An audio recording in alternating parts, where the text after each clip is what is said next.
Hello, I'm Joshua, and this is Philosophy 108. In today's video, we are going to talk about natural law. What is natural law? Natural law is a set of moral laws that feels natural to us as a human being. This means we have the tendency to go for what's good and avoid what's bad.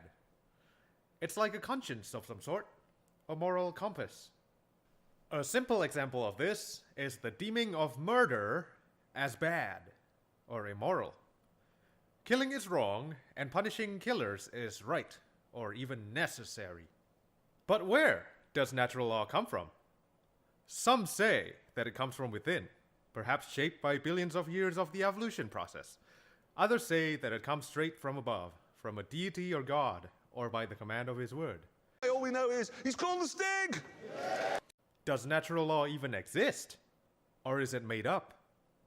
This is where the fork in the crossroads is. Fork. Hume's fork. Oh, by the way, Hume's fork is the idea that there are two sides of an idea. On one side of the crossroads is Aquinas, an influential 13th century theologian and philosopher.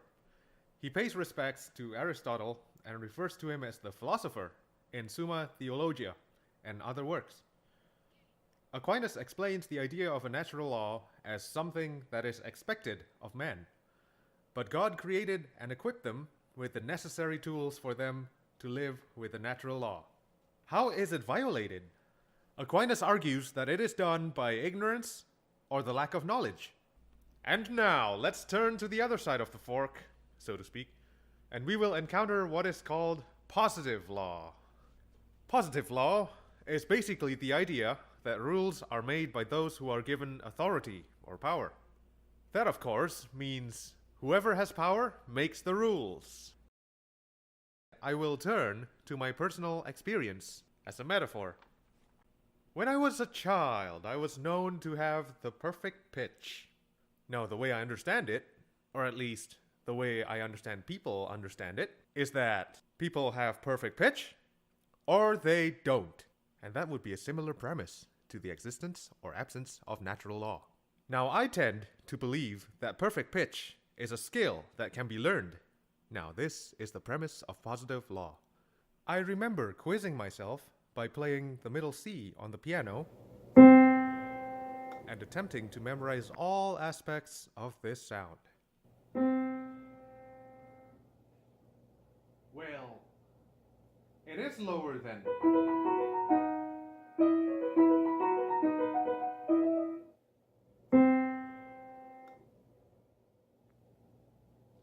And it's definitely higher than.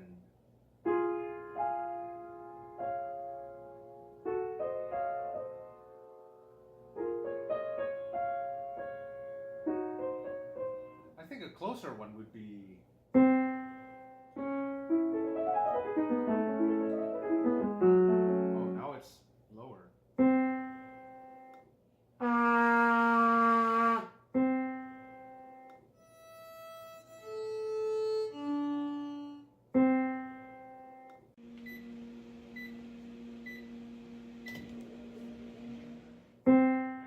Definitely higher than my speaking voice.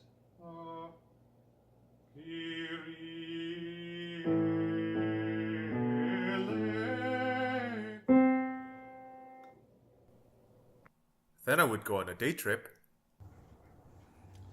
Well, I better not forget my keys. Get it? Keys? Then coming back to the piano and finding whether I still have the same tune in my head.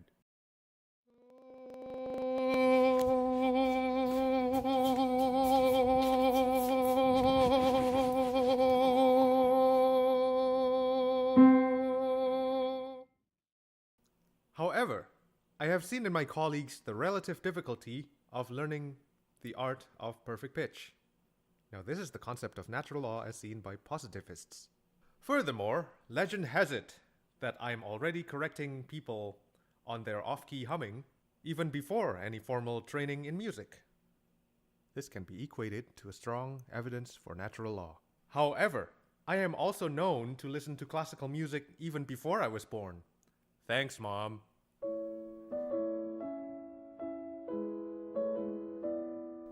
And that may have been how I developed my perfect pitch. I also heard that people who are speaking tone-oriented languages, such as Mandarin, are more likely to develop perfect pitch. Now this opens a can of worms. Is this natural evidence, or is this positive evidence? Is perfect pitch natural? Is it a learned skill?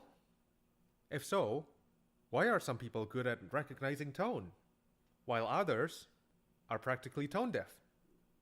The same questions can be applied to conscience. Is conscience natural? Is it a learned skill? How does one define natural? Well, whether or not it's natural depends on one's opinion. But that's just my opinion. See what I did there? This concludes the video. Thanks for watching.